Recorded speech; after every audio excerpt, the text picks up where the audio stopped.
Economists at the TD Bank are forecasting a drop in housing prices in the city of Toronto and Vancouver of about 15% in the next 2 to 3 years. But what's happening to cottage prices? Where are they heading? Chip Hall joins us. He's the Senior Vice President of the Cottage Advisors of Canada and also President of Sandbanks, Summer Village. Good to see you. Good to see you. You're going to sell us on why cottage is a great investment? It is a great investment. It is? How come? Well, when people look at investment classes, they have bonds or stocks that they can invest in. We look at cottages as a hard asset. So if you're looking to diversify your portfolio, cottages are a great way to be able to do that. Okay, so you're going to detail that for us, because a lot of people right now, if they had extra money to invest, may be saying, well, you know, my principal residence, I've done so well by that.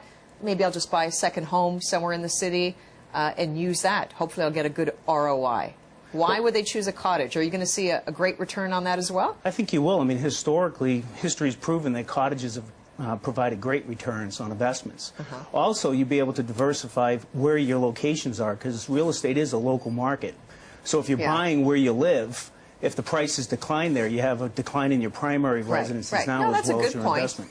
So what, I mean, traditionally in Ontario, certainly the Muskoka region's always been hot. Is it still the #1 destination? I know affordability is always a problem, right? Exactly. Yeah, I mean, Muskoka is still a great destination area, especially with the increase in population in the urban cities. What we are seeing is people are now looking to be able to move from those areas to other cottaging regions because of access issues, being able to get up there and actually use your cottage. Because it's just that extra bit to drive, you mean? Yeah, I mean, you can sit on the 400 for hours. So people, what we're seeing is that that's not fun. I'd rather be sitting on my deck. People who do it try, right? Try to keep the kids occupied, especially. So Muskoka remains hot. Pricing is still an issue. So what are the growth areas that you're seeing where prices are starting to creep up because demand is growing there? Correct. Well, I mean, the area that we're really focused on is the region in between Toronto and Ottawa, and the Bay of Quinte and Prince Edward County specifically. It's very accessible by both major urban areas, and because of that, it's been able to attract a lot of vacationers, and now people are now investing in that because they've come to realize what the area has to provide with wineries. It's a recently designated wine region, great cultural activities there, etc. Plus, they have the phenomenal Sandbanks beach. So is it primarily Sandbanks? Because that's a huge swath you just described, but is that primarily the destination? Well, Prince Edward County, Sandbanks Provincial Park is the primary destination area. It has 600,000 people a year that vacation there. And that's one of the reasons why we chose Prince Edward County to build our first cottage community in Canada. Right. What about areas outside of Muskoka Prime? Are there other lakes? Yeah, you have the Kawarthas. You have the Kawarthas region, which is positive. What we did was we took a look at Ontario in general, and what we're seeing is that there are submarkets. There's definitely stabilization going on in the cottage industry itself. That prices are on par for 2011, which are up from 2010. So we think it's a great opportunity to buy now, because at historic levels, prices are relatively low.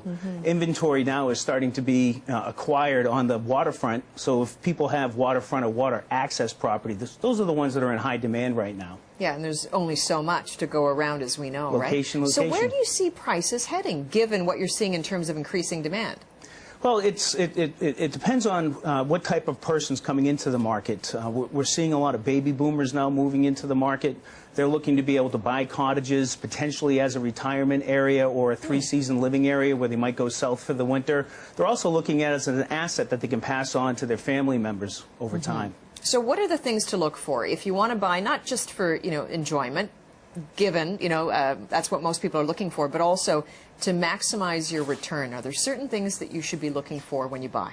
Absolutely. I mean, look, it goes back to location, location, location. Waterfront and water access are definitely very high on everybody's list. The other things that you need to look for is you need to be able to make sure that people have activities and things to do. So we look at what amenities are provided within a community itself, or what amenities are provided in general things like within what? the What are you area. talking about there? Well, I mean, at Sandbanks Summer Village, we've invested multiple millions of dollars in swimming pools and tennis courts, basketball courts, pavilions. We've got a beach waterfront that we've redone. But Prince Edward County has, over 30 wineries.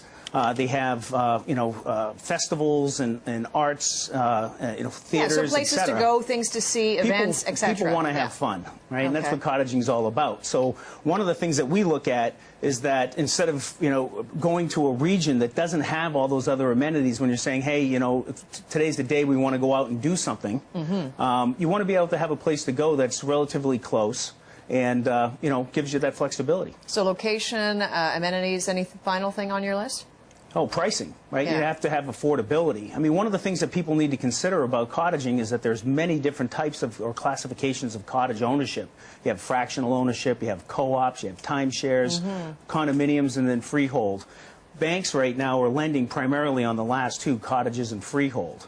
At our project, we have 4 of the top banks in Canada providing mortgages with up to 80% loan to value with rates under 4%. Right. So there are more options depending on what your price point is, which absolutely. is good for a lot of people. Chip Hall joining us. Appreciate your time. Thank you. Thank you.